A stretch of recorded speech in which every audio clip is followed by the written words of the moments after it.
Welcome to Sweet Life Beat Life. We hope this video helps. Start with a concise query of 3 to 6 words that focus on the main topic. Think of the single goal you want the search to achieve. Place the most important term at the front of the query for priority. Use quotation marks for exact phrases to avoid unrelated pages. Try file type, PDF or file type, doc when you need reports or forms. Add a year like 2024 when recent results matter. Exclude words with a minus sign to remove irrelevant topics. Combine terms with and or to widen or narrow results precisely. Use parentheses to group conditions for more advanced logic in queries. Use cite, example, com to search only one domain when you trust a source.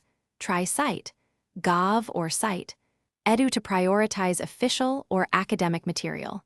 Use the minus sign to exclude noisy sources or forums you do not want. Apply time filters like past month or past year to keep results recent and relevant.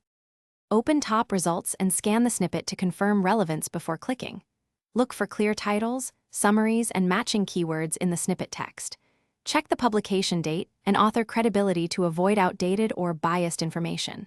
Prefer reputable domains and cross-check facts across at least 2 sources. If results are off, refine queries with synonyms or shorter terms to broaden matches. Use additional filters, like region or file type, until you reach high-quality, actionable results. Thanks for watching. Consider subscribing if we helped you.